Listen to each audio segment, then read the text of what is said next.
عبده ورسوله أما بعد أعوذ بالله من الشيطان الرجيم من همزه ونفخه ونفخه بسم الله الرحمن الرحيم قد سمع الله قول التي تجادلك في زوجها وتشتكي إلى الله والله يسمع تحاوركما إن الله سميع بصير. تحقیق اللہ نے سن لی ہے اس کی بات کو وہ تمہارے ساتھ جھگڑا کر رہی تھی اپنے خاوند کے بارے میں. وتشتکی الی اللہ اور اللہ کی طرف شکایت کر رہی تھی. واللہ یسمع تحاورکما ان اللہ سمیع بصیر. اللہ رب العزت یقیناً وہ سننے والے ہیں دیکھنے والے ہیں. یہ بڑا خوبصورت ایک واقعہ ہے کہ ایک عورت جب اللہ کے نبی صلی اللہ علیہ وسلم کی خدمت میں ایک شکایت لے کے آئی تھی اور وہ شکایت کیا تھی کہ اس کے خاوند نے اپنی عورت کو کہہ دیا کہ تم میرے لیے اس طرح ہو جیسے ماں ہوتی ہے, تم میری ماں کی طرح ہو. گویا اپنے آپ کو اس کو حرام کر دیا. تو وہ جو عمر رسیدہ تھی اپنی اولاد بھی رکھتی تھی, بڑھاپے کی عمر میں پہنچ چکی تھی, تو وہ روتی ہوئی اللہ کے نبی صلی اللہ علیہ وسلم کی خدمت میں حاضر ہوئی.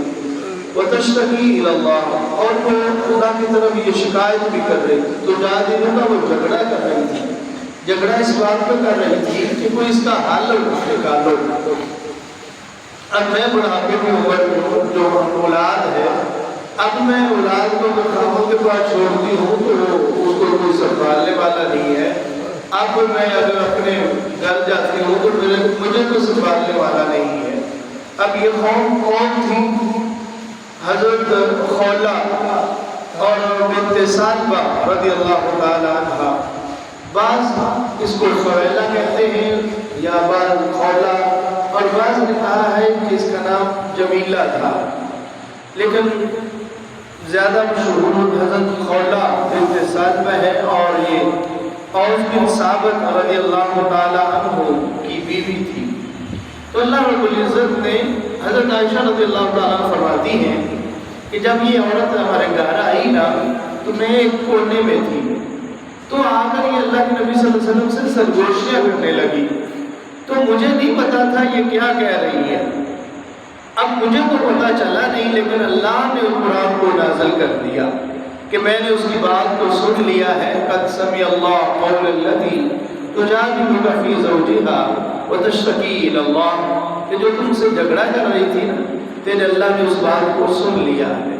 اللہ اکبر. ان اللہ سمیع بصیر, اس لیے اللہ تعالیٰ سننے والے ہیں اور دیکھنے والے ہیں. اب اس نے کہا تھا کہ انت علیہ کا ظہر امی, کہ تو میرے لیے میری ماں کی طرح ہے. اور زمانہ جاہلیت میں یہ زہار, اس کو زہار بولتے ہیں, زہار ایک طلاق کی نوعیت ہوتی تھی, طلاق سمجھا جاتا تھا. لیکن اللہ تعالیٰ نے اس کے لیے قرآن کو نازل کر دیا کہ الذین یظاہرون منکم من نسائہم ما ہن امہاتہم, جو تم میں سے زہار کر لیتے ہیں اپنی عورتوں سے اور ان عورتوں کو ماں کہہ لیتے ہیں, حالانکہ ما ہن امہاتہم, حالانکہ ان کی مائیں نہیں بن جاتی. یہ کیسے ہو سکتا ہے کہ بیوی ہو اور ماں بن جائے؟ اس لیے کہ ان امہاتہم الا اللہ ولد لہم, ماں تو وہی ہے نا جس نے جنا ہے, ماں تو وہی ماں ہی رہتی ہے. اب اس کے بیوی کو ماں کہنے سے ماں تھوڑی بن جاتی ہے, ماں تو وہی رہتی ہے. وَإِنَّهُمْ لَيَقُولُونَ مُنْكَرًا مِنَ الْقَوْلِ وَزُورًا وَإِنَّ اللَّهَ لَغَفُورٌ. لیکن جو بات یہ کر رہے ہیں نا, یہ بات صحیح نہیں ہے, یہ منکر بات ہے, عبث بات ہے, لیکن اللہ تعالیٰ معاف کرنے والا ہے, غفور رحیم. والذین یظاہرون من نسائہم ثم یعودون لما قالوا فتحریر رقبۃ من قبل یتماسوا. پھر ایک اصول بتا دیا کہ جو لوگ اپنی عورتوں سے زہار کر لیتے ہیں پھر ان کو چاہیے کہ فتحریر رقبۃ من قبل یتماسوا, ایک گردن کو آزاد کریں اس سے پہلے کہ وہ اپنی بیوی کے پاس جائیں. ذَلِكُمْ تُوعَظُونَ بِهِ وَاللَّهُ بِمَا تَعْمَلُونَ فَمَن لَّمْ يَجِدْ فَصِيَامُ شَهْرَيْنِ متتابعین من قبل یتباسا، اگر ان کے پاس یہ طاقت نہیں ہے تو پھر 2 مہینے مسلسل وہ روزے رکھیں۔ ہاں اگر فمن لم یستطیع، یہ بھی طاقت نہیں ہے تو فطعام 60 مسکینہ، پھر 60 مسکینوں کو کھانا کھلانا ہے۔ ذالک لتؤمنوا باللہ ورسولہ وتلک حدود اللہ وللکافرین عذاب علیم۔ اللہ کے نبی صلی اللہ علیہ وسلم جب یہ قرآن کی آیت کو نازل ہونے کے بعد خولہ کو کہا نا کہ جاؤ یہ ان کو کہ گردن آزاد کر، تو اس نے کہا اللہ کے نبی اس کو کیا پاس کیا ہے جس کے ساتھ وہ گردن آزاد کرے گا؟ اس کے پاس تو کوئی دولت نہیں ہے، کوئی مال ہی نہیں، وہ گردن آزاد کیسے کر سکتا ہے؟ تو آقا علیہ السلام نے فرمایا کہ دوسرا آپشن ہے کہ پھر 2 مہینے مسلسل روزے رکھ لے۔ یا رسول اللہ وہ بوڑھا آدمی ہے، روزے کیسے رکھ سکتا ہے؟ تو اللہ کے نبی صلی اللہ علیہ وسلم نے فرمایا کہ پھر تیسرا آپشن ہے کہ 60 مسکینوں کو کھانا کھلا۔ یا رسول اللہ ہمارے سے بڑھ کر غریب آدمی کوئی نہیں ہے، ہم کیسے کسی کو کھانا کھلائیں؟ حضرت عائشہ رضی اللہ تعالیٰ فرماتی ہیں اسی دوران نا ایک کھجوریں لے آئی اور کھجوروں کا ٹوکرا اللہ کے نبی صلی اللہ علیہ وسلم کی خدمت میں حاضر ہوا، تو وہ مولانا جلدی سے بول کر کہتی یا رسول اللہ یہ جو ٹوکرا آیا ہے اس کے ساتھ ایک اور ملا کے وہ ہم تقسیم نہ کر دیں؟ تو اللہ کے نبی صلی اللہ علیہ وسلم فرماتے ہیں مولا بڑی سیانی ہے، تو بڑی جلدی کی ہے، تو جاؤ ایسے ہی کرو، جاؤ ٹوکرا جو لے جو تقسیم کر دو۔ تو اللہ کے نبی ہم بھی نہ کھا لیں، غریب ہم سے بڑا کوئی نہیں ہے، تو اللہ کے نبی سے فرمایا جاؤ اس کو تقسیم کر دو اور خود کھا لو، یا تمہارے لیے یہی فیصلہ کرتا ہے۔ اللہ اکبر۔ خالق کائنات رب ارض و سما فرماتے ہیں یا ایھا الذین آمنوا اذا تناجیتم فلا تتناجوا بالاسم والعدوان ومعصیۃ الرسول وتناجوا بالبر والتقوی۔ آپس میں نہ ہے ایمان کا دعویٰ کرنے والوں، آپس میں سرگوشیاں نہ کیا کرو، اور سرگوشیاں وہ کہ جو گناہ والی ہو، معصیت والی ہو، یا اللہ کے رسول صلی اللہ علیہ وسلم کی نافرمانی والی، ایسی سرگوشیاں چپکے سے، سرگوشی کہتے ہیں چپکے سے بات کرنا ایک دوسرے کے ساتھ۔ اور یہ اللہ کے نبی صلی اللہ علیہ وسلم کا فرمان بھی ہے اذا کنتم ثلاثا فلا يتناجى اثنان دون الاخر، کہ جب تم 3 ہو نا تو 2 آپس میں سرگوشیاں نہ کیا کرو، اس لیے کہ ہو سکتا ہے اس کے دل میں پتہ نہیں کیا کیا خیالات پیدا ہوں کہ ہمارے بارے میں کیا باتیں کر رہا ہے، تو فرمایا کہ آپس میں 2 باتیں نہ کیا کرو۔ تو یہاں مراد یہ نہیں ہے، یہاں مراد یہ ہے کہ منافقین یہ چپکے سے نا سرگوشیاں کیا کرتے تھے، اللہ کے نبی صلی اللہ علیہ وسلم کی معصیت نعوذ باللہ نافرمانی کیا کرتے تھے، تو اللہ نے یہ اس کو قرآن کو نازل کر دیا کہ ایمان والوں کہیں ایسا نہ ہو تمہارا بھی ان میں شامل ہونا ہو جائے کہ تم چپکے وہ نافرمانی والی باتیں نہ کیا کرو۔ ہاں وَتَنَاجَوْا بِالْبِرِّ وَالتَّقْوَىٰ، سرگوشی جائز ہے، سرگوشی کرنا جائز ہے، کون سی؟ بالبر والتقویٰ، تقوی والی، پرہیزگاری والی۔ ایک دو چپکے سے آپ کسی کو رہنمائی کرتے ہیں، نیکی کی دعوت دیتے ہیں، خیر کی طرف بلاتے ہیں، تو یہ جائز ہے۔ گناہ والا معاملہ، گناہ اور کسی کی چگلیاں غیبتیں کرنا، چپکے سے ایک دوسرے کے جب کام پھوسی کرنا، یہ جائز نہیں ہے۔ تقوی والی خیر والی بات وہ جائز۔ وَاتَّقُوا اللَّهَ الَّذِي إِلَيْهِ تُحْشَرُونَ، اللہ سے ڈر جاؤ، اس لیے اس اللہ کی طرف تم نے لوٹنا ہے۔ وَيَا أَيُّهَا الَّذِينَ آمَنُوا إِذَا قِيلَ لَكُمْ تَفَسَّحُوا فِي الْمَجَالِسِ فَافْسَحُوا يَفْسَحِ اللَّهُ لَكُمْ، جب تمہیں کہا جائے نا کہ مجلس میں بیٹھو، تھوڑا کھل کے بیٹھو، تو کھل کے بیٹھ جایا کرو، اپنے دلوں میں تنگی پیدا نہ کیا کرو، اس لیے یفسح اللہ لکم، اللہ تمہارے اندر فراخی کو پیدا کر دے۔ وَإِذَا قِيلَ انشُزُوا فَانشُزُوا يَرْفَعِ اللَّهُ الَّذِينَ آمَنُوا مِنكُمْ وَالَّذِينَ أُوتُوا الْعِلْمَ دَرَجَاتٍ وَاللَّهُ بِمَا تَعْمَلُونَ يَا أَيُّهَا الَّذِينَ آمَنُوا إِذَا نَاجَيْتُمُ الرَّسُولَ فَقَدِّمُوا بَيْنَ يَدَيْ نَجْوَاكُمْ صَدَقَةً۔ اللہ اکبر۔ اللہ تعالیٰ فرماتے ہیں ایمان والو جب تم اللہ کے نبی سے سرگوشی کرو نا تو اس سے پہلے صدقہ کیا کرو۔ اب یہ بڑا مسئلہ تھا کہ اللہ کے نبی سے جب تم نے بات کرنی ہے تو پہلے صدقہ کرو، تو یہ صحابہ کے لیے بڑا غریب آدمی تھے، تو صحابہ کے لیے جب بڑا مشکل تھا کہ اب آقا علیہ السلام کو سے سوال کرنا ہے تو سوال کرنے سے پہلے صدقہ کریں تو پھر سوال کریں۔ اصل میں اس کی وجہ یہ تھی کہ اللہ کے نبی صلی اللہ علیہ وسلم کو نا منافقین تنگ بڑا کیا کرتے تھے، ایسے ہی فضول وقت ضائع کرنا، فروض سوال کرنا، لا یعنی سوال کرنا، اور کتنی دیر بیٹھے رہتے تھے، تو اللہ کو یہ بات پسند نہ آئی۔ تو اللہ نے فرمایا کہ اے ایمان والو، جب تم اللہ کے نبی سے بات کرو نا تو فقدموا بین یدی نجواکم صدقہ، تو پہلے صدقہ کیا کرو، ذالک خیر لکم وأطہر، یہ تمہارے لیے بہتر ہے، اللہ اکبر، اور تمہارے لیے پاکیزہ ہے۔ فإن لم تجدوا فإن اللہ غفور رحیم، اگر تمہارے پاس نہیں ہے، اور یہ مومنوں کے لیے آسانی کر دی کہ تمہارے پاس نہیں ہے، تو اللہ تعالیٰ معاف کرنے والا ہے، اللہ تعالیٰ گزر کرنے والا ہے۔ اللہ اکبر۔ خالق کائنات رب السماء فرماتے ہیں لا تجد قوم یؤمنون باللہ والیوم الآخر یوادون من حاد اللہ ورسولہ ولو کانوا آباءهم او ابناءهم او اخوانهم او عشیرتهم۔ اے نبی صلی اللہ علیہ وسلم، آپ ان لوگوں کو ایسے نہیں پائیں گے جو اللہ پر، اللہ کے اور آخرت کے دن پر ایمان رکھتے ہیں، وہ ان لوگوں سے دوستی نہیں رکھیں گے جو اللہ کے دشمن ہیں، وَلَوْ كَانُوا آبَاءَهُمْ، اگرچہ ان کے آباء ہوں، ماں باپ ہی کیوں نہیں ہیں، او ابناءَهُمْ، یا ان کے بیٹے ہی کیوں نہیں ہیں، او اخوانَهُمْ، یا ان کے بھائی ہی کیوں نہیں، او عشیرتَهُمْ، یا ان کے خاندان کے کیوں لوگ نہیں ہیں، یہ ان سے کبھی بھی محبت نہیں کریں گے۔ اس کی وجہ کیا ہے کہ یہ اللہ کا دشمن ہے، اگرچہ باپ ہے لیکن اللہ کا دشمن ہے، اگرچہ بیٹا اور بھائی ہے لیکن اللہ کا دشمن ہے، ان سے محبت نہیں رکھیں گے۔ اس لیے محبت وہ صرف اور صرف اللہ ہی کے لیے ہے، اللہ کے لیے محبت ہے۔ اللہ فرماتے ہیں اولئک کتب فی قلوبہم الایمان وأیدہم بروح منہ، یہ وہ لوگ ہیں کہ جن کے دلوں میں ایمان موجود ہے، اور ایمان کی دولت ان کے دلوں میں موجود ہے۔ وَيُدْخِلُهُمْ جَنَّاتٍ تَجْرِی مِن تَحْتِهَا الْأَنْہَارُ خَالِدِینَ فِیہَا، ان کے لیے اللہ نے ہمیشہ ہمیشہ جنت رکھی ہے۔ رضی اللہ عنہم ورضوا عنہ، اللہ ان سے راضی ہو چکا ہے اور وہ اللہ سے راضی ہے۔ اولئک حزب اللہ، یہ ہے وہ اللہ کی جماعت۔ اللہ اکبر۔ یہ اللہ کی جماعت کون سی ہے؟ اصحاب رسول۔ اولئک حزب اللہ الا ان حزب اللہ هم المفلحون، خبردار یہی فلاح پانے والے ہیں جو اللہ کی جماعت ہے، جس کو اللہ نے اپنی جماعت کہا ہے، وہ اللہ کے نبی صلی اللہ علیہ وسلم کے اصحاب رسول ہیں صلی اللہ علیہ وسلم۔ آگے خالق کائنات سورۃ حشر ہے، اور سورۃ حشر کے اختتام کے اوپر اللہ احکم الحاکمین فرماتے یا ایھا الذین آمنوا اتقوا اللہ ولتنظر نفس ما قدمت لغد واتقوا اللہ۔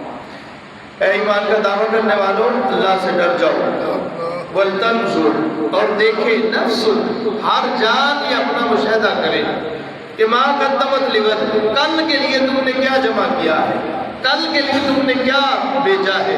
اور یہاں کل سے مراد قیامت کا دن ہے، تو انسان موت آتی ہے تو اگلا دن اس کے لیے کل ہی ہوتا ہے، اور کل قیامت کا دن ہے۔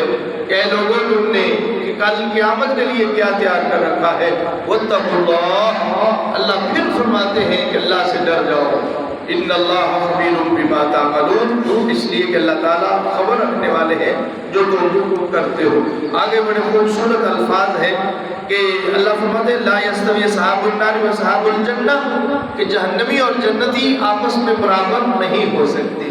یہ کیسے ہو سکتا ہے کہ دونوں کا مقام برابر ہو؟ اصحاب الجنت هم الفائزون، اصحاب جنت ہی وہ کامیاب اور کامران ہے۔ لو انزلنا هذا القرآن على جبل لرأيته خاشعا متصدعا من خشیۃ اللہ، اگر ہم نے اس قرآن کو پہاڑوں کے اوپر نازل کر دیتے، آپ دیکھتے کہ وہ خاشعا متصدعا من خشیۃ اللہ، اللہ کے ڈر اور خوف کی وجہ سے ریزہ ریزہ ہو جاتے۔ اللہ اکبر۔ وَتِلْكَ الْأَمْثَالُ نَضْرِبُهَا لِلنَّاسِ، یہ ہم لوگوں کے لیے مثالیں بیان کرتے ہیں، لَعَلَّهُمْ يَتَفَكَّرُونَ، تاکہ شاید یہ تفکر اور غور و فکر کریں۔ اس لیے کہ پہاڑوں کے اندر بھی یہ قوت موجود ہے۔ پہاڑوں ہی نے یہ کہا تھا کہ اللہ ہم اس بوجھ کو نہیں اٹھا سکتے، ہم اس کو برداشت نہیں کر سکتے۔ پہاڑوں ہی کے بارے میں اللہ فرماتے ہیں یہ اللہ کی خشیت سے ریزہ ریزہ ہو جاتے ہیں، لیکن انسان ہے کہ جن کا دل پتھر ہی نہیں بن جاتا بلکہ پتھر سے بھی سخت بن جاتا ہے۔ ان کے دل پتھر نہیں، پتھر سے بھی سخت بن جاتے ہیں۔ اس لیے کہ اللہ فرماتے ہیں کہ حالانکہ پتھر تو وہ ہوتا ہے جن کے سے چشمے پھوٹ پڑتے ہیں اور یہ اللہ کے خوف سے گر پڑتے ہیں، گویا کہ اللہ نے ان پتھروں کے اندر بھی یہ بات اور اللہ کا خوف رکھا ہوا ہے، اللہ کا ڈر ان کے اندر بھی موجود ہے اور ان کے اندر بھی احساسیات موجود ہیں۔ خالق کائنات رب ارض و سما فرماتے لو انزلنا ھذا القرآن علی جبل لرأیتہ خاشعا۔ آگے اللہ تعالیٰ فرماتے ہیں اللہ الذی لا الہ الا ہو، اللہ کی ذات وہ ذات ہے جس کے علاوہ کوئی الہ نہیں ہے، عالم الغیب والشہادہ، وہ ظاہر اور غیب کو جاننے والا ہے، وہی رحمان ہے، وہی رحیم ہے، وہ اللہ الذی لا الہ الا ہو، وہی اللہ کی ذات۔ یہ اللہ تعالیٰ نے اپنے صفاتی ناموں کا تذکرہ کیا ہے، تقریباً اسماء اور صفات ملا کر کے اس صورت میں 40 مرتبہ اللہ تعالیٰ نے اپنا نام ذکر کیا ہے، 40 مرتبہ اپنا تذکرہ، اپنا نام لکھ کر کہا ہے کہ اللہ کی ذات وہ ہے الملک القدوس السلام المؤمن المہیمن العزیز الجبار المتکبر سبحان اللہ عما یشرکون واللہ الخالق البارئ المصور له الاسماء الحسنى یسبح له ما فی السماوات والارض وهو العزیز الحکیم۔ یہ اللہ کا خوبصورت نام ہے جن کے بارے میں اللہ کے نبی صلی اللہ علیہ وسلم نے فرمایا تھا کہ اللہ کے ناموں کا ساتھ واسطہ دے کر اللہ سے سوال کیا کرو، قل ادعوا اللہ او ادعوا الرحمن، اللہ کو اللہ کہہ کر پکارو یا رحمان کہہ کر پکارو، وَلِلَّهِ الْأَسْمَاءُ الْحُسْنَى، اللہ کے سارے ہی خوبصورت نام ہے۔ آگے خالق کائنات رب ارض و سما فرماتے ہیں یا ایھا الذین آمنوا لا تتخذوا عدوی عدوکم اولیاء تلقون الیہم بالمودہ، اے ایمان کا دعویٰ کرنے والو لا تتخذوا عدوی وعدوکم اولیاء، میرے اور جو تمہارے دشمن ہیں ان کو اپنا دوست نہ بناؤ۔ یہ یہود و نصارہ ہیں، ان کے ساتھ اپنی دوستی نہ رکھو، واضح طور پر اللہ تعالیٰ نے منع کر دیا ہے۔ آگے رب کائنات فرماتے ہیں قد کانت لکم اسوۃ حسنۃ فی ابراہیم والذین معہ، ابراہیم علیہ السلام تمہارے لیے آئیڈیل اور نمونہ ہے پوری انسانیت کے لیے، پوری امت محمدیہ کے لیے۔ لقد کان لکم فیہم اسوۃ حسنہ، محمد رسول اللہ صلی اللہ علیہ وسلم آئیڈیل اور نمونہ ہے، اور اللہ کے نبی صلی اللہ علیہ وسلم کے لیے حضرت ابراہیم علیہ السلام نمونہ ہے۔ یہ عظمت، یہ شان، یہ رفعت ابراہیم علیہ السلام کی ہے جن کو نمونہ کہا گیا ہے کہ قد کانت لکم اسوۃ حسنۃ فی ابراہیم۔ ابراہیم علیہ السلام کی زندگی کو دیکھیے، ابراہیم علیہ السلام کی آزمائش کو دیکھیے، امتحانات کو دیکھیے کہ کتنی آزمائشیں آئیں، کس قدر وہ ثابت قدم رہے۔ اے نبی صلی اللہ علیہ وسلم، آپ کے لیے ابراہیم علیہ السلام نمونہ ہے۔ خالق کائنات رب ارض و سما فرماتے یا ایھا النبی اذا جاءک المؤمنات یبایعنک علی ان لا یشرکن، جب عورتیں مومنات آئے نا آپ سے، یبایعنک، آپ سے بیعت کرنے کے لیے، اور بیعت کس چیز پہ ہوگی کہ اللہ یشرکن باللہ شیئا، سب سے پہلی بات، سب سے پہلا اقرار وہ کریں کہ ہم اللہ کے ساتھ شرک نہیں کریں گی۔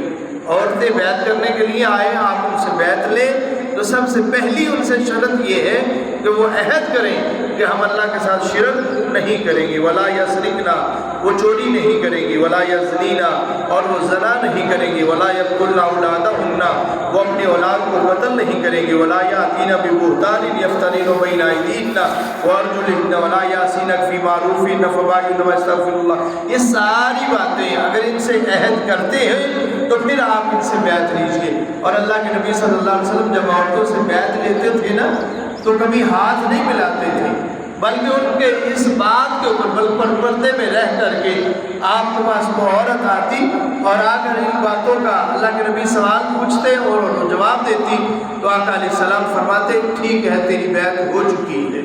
یہ نہیں ہوتا تھا کہ عورت کے ساتھ ہاتھ کو مس کر دے، ہاتھ کے اوپر ہاتھ، ایسا نہیں ہوتا تھا۔ خالق کائنات رب ارض و سما فرماتے ہیں سبح للہ ما فی السماوات و ما فی الارض، زمین و آسمان میں جو کچھ بھی ہے وہ اللہ کی تسبیح بیان کر رہی ہے۔ وہ تمام مخلوقات جتنی بھی مخلوقات ہیں وہ اپنی اپنی مدار میں رہ کر کے اپنے اپنی مطابق وہ اللہ کا ذکر کر رہے ہیں۔ وہ چرند ہے، وہ پرند ہے، وہ درخت ہے، وہ کوئی بھی چیز ہے، وہ اللہ کا ذکر میں مشغول ہے۔ یا ایھا الذین آمنوا لم تقولون ما لا تفعلون، اے ایمان کا دعویٰ کرنے والوں تم وہ بات کیوں کہتے ہو جو تم خود کرتے نہیں ہو۔ اللہ اکبر، خود کرتے نہیں ہے اور دوسروں کو کرنے کا حکم دیتے ہو، ایسا نہیں ہے۔ کبر مقتا عند اللہ ان تقولوا ما لا تفعلون ان اللہ يحب الذین یقاتلون فی سبیلہ صفا کأنہم بنیان مرصوص۔ اللہ تعالیٰ ان سے محبت کرتا ہے جو اللہ کے راستے میں جہاد فی سبیل اللہ کرتے ہیں، صفا وہ صفے بنا کر کے، کأنہم بنیان مرصوص جیسے کہ ایک سیسا پلائی دیوار ہوتی ہے، وہ اپنے آپ کو ساتھ بد قدم رکھ کر کے اللہ کے راستے میں نکلتے ہیں اور اپنے جانوں کا نذرانہ پیش کرتے ہیں۔ اللہ ایسے لوگوں سے محبت کرتا ہے۔ خالق کائنات رب السماء فرماتے ہیں یا ایھا الذین آمنوا کونوا انصار اللہ، اے ایمان کا دعویٰ کرنے والوں اللہ کے لیے مدد کرنے والے بن جاؤ۔ کما قال عیسیٰ ابن مریم، جس طرح عیسیٰ بن مریم نے اپنے حواریوں سے کہا تھا نا من انصاری اللہ، کون ہے میری مدد کرنے والا؟ ان کے لوگوں نے کہا تھا نحن انصار اللہ، ہم آپ کی مدد کرنے کے لیے مختار ہیں۔ فآمنت طائفۃ من بنی اسرائیل وکفرت طائفہ، اللہ رب العزت فرماتے ہیں ایمان کا دعویٰ کرنے والوں تمہارے اندر بھی وہ جذبہ محبت اور جذبہ قوت اور ہمدردی اور اطاعت اور وہ ایک کفالت کرنا، مدد کرنا تمہارے اندر بھی موجود ہونا چاہیے۔ خالق کائنات رب السماء فرماتے ہیں قل ان الموت الذی تفرون منہ فانہ ملاقیکم، اے نبی سے کہہ دیجئے وہ موت سے تم جس طرح بھاگ رہے ہو، فانہ ملاقیکم تم اس سے ملنے ہی والے ہو، تم جہاں مرضی چلے جاؤ موت میں آ کر ہی رہے گی۔ ثم تردون الی عالم الغیب والشہادہ، پھر تم اللہ کی طرف لٹائے جاؤ گے جو غیب اور شہادت ظاہر باتوں کو جاننے والا ہے۔ فینبئکم بما کنتم تعملون، وہ تمہیں خبردار کرے گا جو تم عمل کرتے رہے ہو۔ یا ایھا الذین آمنوا اذا نودی للصلاۃ من یوم الجمعہ فاسعوا الی ذکر اللہ، اے ایمان کا دعویٰ کرنے والوں جب نماز جمعہ کے لیے آپ کو بلایا جائے فاسعوا الی ذکر اللہ، پھر اللہ کے ذکر کی طرف دوڑو، تیز چلو، وذروا البیع، اور تجارت کو چھوڑ دو۔ یہ بات اس بات کی دلیل ہے کہ اگر نماز جمعہ کے لیے اذان ہو جائے اور پھر بندے تجارت میں لگے ہوں تو وہ تجارت اکثر لوگوں کے موقف کے نزدیک وہ حرام کی تجارت ہے، وہ ناجائز ہے، اس لیے کہ اللہ کا حکم آ گیا ہے وذروا البیع، تجارت کو چھوڑ دو۔ ہاں ذالک خیر لکم ان کنتم تعلمون، یہ تمہارے لیے بہتر۔ فاذا قضیت الصلاۃ، جب تم نماز پڑھ لو، فانتشروا فی الارض، اب زمین میں پھیل جاؤ، وابتغوا من فضل اللہ، اور پھر اللہ کا ذکر فضل وہ اور اللہ کا فضل تلاش کرو، واذکروا اللہ کثیرا لعلکم تفلحون، اور اللہ کا ذکر کثرت کے ساتھ کیا کرو تاکہ تم فلاح پا سکو۔ خالق کائنات آگے سورۃ المنافقون کا تذکرہ ہے۔ اللہ اکبر، اللہ فرماتے ہیں یا ایھا الذین آمنوا لا تلہکم اموالکم ولا اولادکم عن ذکر اللہ، اے ایمان کا دعویٰ کرنے والوں کہیں ایسا نہ ہو تمہارے اموال اور تمہاری اولادیں تمہیں ہلاکت میں ڈال دیں، عن ذکر اللہ، اللہ کے ذکر سے کہیں ایسا نہ ہو غافل کر دیں اور تمہیں ہلاک کر دیں۔ ومن یفعل ذلک فاولئک هم الخاسرون، جو ایسا کرے گا یقیناً یہ خسارہ پانے والے ہیں۔ وانفقوا مما رزقناکم من قبل، اور اس سے پہلے کہ جو ہم نے تم کو رزق دیا ہے اس کو اللہ کے راستے میں خرچ کرو، قبل اس کے کہ یاتی احدکم الموت، تمہارے موت کے آثار سامنے ہو، فیقول ربی، پھر انسان یہ کہے لولا اخرتنی الی اجل قریب، اللہ ایک تھوڑی سی مہلت دے دو، اللہ ایک لمحے کے لیے مہلت دے دو، تاخیر کر دو۔ اللہ فرماتے ہوں گے میرے بندے 60 سال 50 سال تمہیں زندگی دی ہے، اب ایک لمحے کا سوال کر رہا ہے، کیا چاہتا ہے، کیا کرنا چاہتا ہے؟ اچھا اگر تمہیں ایک لمحہ دے دیا جائے تو پھر کیا کرو گے؟ تو اللہ نے اس بات کو ذکر کیا ہے فَأَصَدَّقَ وَأَكُن مِّنَ الصَّالِحِينَ، پھر یہ کہتا اللہ سارا مال تیرے راستے میں دوں گا۔ زندگی میں اس کو پتہ نہیں چلا، 60 سال زندگی، 70 سال 80 سال کی زندگی میں اس کو اللہ کے راستے میں خرچ کرنے کا موقع نہیں ملا، یہ سانپ بن کے اپنے مال کے اوپر بیٹھا رہا، اس کے اوپر اپنا مال اس کو سمجھتا رہا، بس یہی میرا مال ہے، یہ میرا مال ہے۔ اللہ فرماتے ہیں جب اس موت کے آثار اس کے سامنے آتے ہیں نا، پھر ایک لمحہ مانگتا ہے، اور مانگتا بھی اس لیے ہے فَصَدَّقَ، اللہ اون میں صدقہ کراں دا، اون میں تیرے راستے میں مال دوں، وَأَكُونُ وَأَكُن مِّنَ الصَّالِحِينَ، اب میں تیری باتوں کو مانوں گا۔ اللہ فرماتے ہیں وَلَن يُؤَخِّرَ اللَّهُ نَفْسًا إِذَا جَاءَ أَجَلُهَا، اللہ کا فیصلہ یہ ہے کہ جب پیغام اجل آتا ہے، موت کا پیغام آتا ہے، پھر ایک لمحہ بھی اس میں تاخیر نہیں ہوتی۔ واللہ خبیر بما تعملون، اللہ تعالیٰ خبردار ہے جو تم عمل کرنے والے ہو۔ خالق کائنات رب ارض و سما فرماتے ہیں ما اصاب من مصیبت الا باذن اللہ، اللہ اکبر، جو بھی تمہیں مصیبت آتی ہے یہ اللہ کے حکم سے آتی ہے، اللہ کے امر سے آتی ہے، اللہ کی طرف سے آتی ہے۔ آگے سورۃ طلاق ہے اور اس میں مسائل بیان کیے گئے ہیں، اور آخر سورۃ تحریم ہے جس کو ابھی ہم نے تلاوت کیا ہے۔ اللہ تعالیٰ نے بڑے خوبصورت ایک قصے کا لمبا قصہ ہے اس کو واقعہ کیا ہے، واقعہ ذکر کیا ہے، لیکن اور مومنہ عورتوں کا بھی تذکرہ کیا ہے۔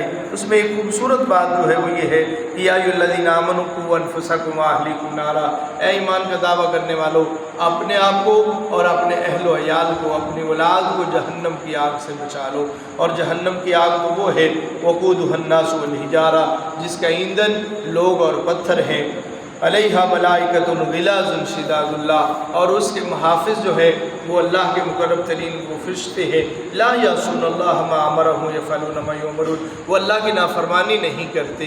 یہ نہیں ہو سکتا کہ اللہ نے ان کی ڈیوٹی لگائی ہو اور وہ سر انجام نہ دے، اس لیے ما امرہم یفعلون ما یؤمرون، جو ان کو حکم دیا جاتا ہے وہی وہ کرتے ہیں، ان کی جو ڈیوٹی لگائی جاتی ہے وہی وہ کرتے ہیں۔ یا ایھا الذین آمنوا توبوا الی اللہ توبۃ نصوحا، اے ایمان کا دعویٰ کرنے والو، اللہ کی طرف آؤ، اللہ کی طرف پلٹو، توبہ کرو، توبۃ نصوحا، اور توبہ بھی خالص اللہ سے توبہ کرنی چاہیے۔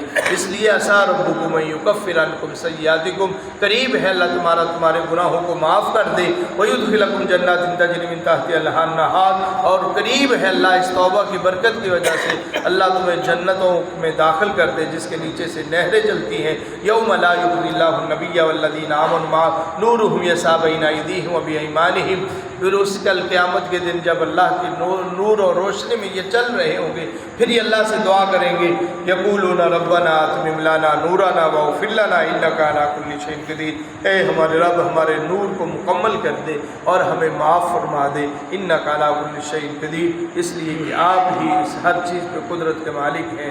اللہ رب العزت نے خوبصورت دو قصوں کا تذکرہ کیا ہے اور دونوں مثالوں کو بیان کیا ہے۔ ایک مثال ضرب اللہ مثلا للذین کفروا امرأۃ نوح وامرأۃ لوط، اللہ نے مثال بیان کی ہے جنہوں نے کفر کیا، اور وہ عورت نوح کی عورت ہے اور ایک لوط کی عورت ہے نبی کی بیویاں، ایک نوح علیہ السلام کی بیوی ہے اور ایک لوط علیہ السلام کی بیوی ہے۔ کانتا تحت من عبدین من عبادنا صالحین، دونوں دیکھو ہمارے نیک بندوں کے حق میں آئی ہیں، نیک بندوں کے نکاح میں آئی ہیں، لیکن فخانتاہما، دونوں نے خیانت کی ہے، فلم یغنی عنہما من اللہ شیئا، اللہ اکبر۔ اللہ فرماتے ہیں ان خیانت کا انہوں نے کوئی فائدہ نہیں حاصل ہوا۔